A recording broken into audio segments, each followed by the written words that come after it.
Okay. This, I don't trust it because I was gonna just reuse it because I was in a hurry. And you gotta get, hang on, you recording that, buddy? Let me see what's going on here. Yeah, you're doing good. Okay, you have the cutters, and I went to cut it.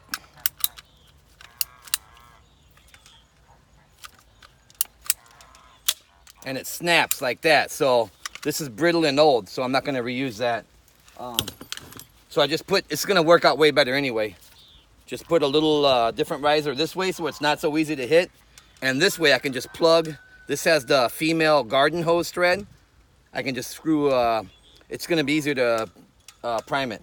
So I filed this off because it's a little, we'll have to see. I'm gonna wait till tomorrow to test it out. But anyway, you put the primer on it, which I'm running out of. Also, I sanded that out.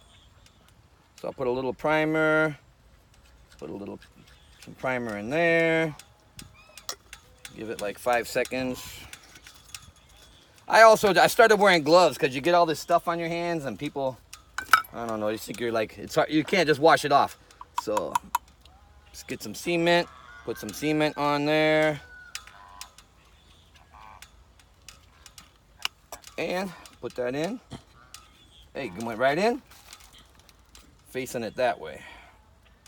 I always leave a little extra room. That way, if I have to cut it, I got enough I can still reuse it.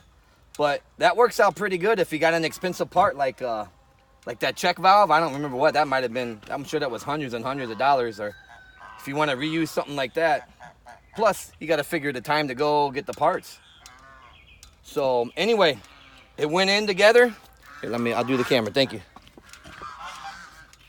It's looking good. But I'm gonna give it all night because it's already getting kind of late. I gotta clean up a lot of stuff. So I will videotape this tomorrow morning and see if it holds up the pressure of 7-8 horsepower pump there.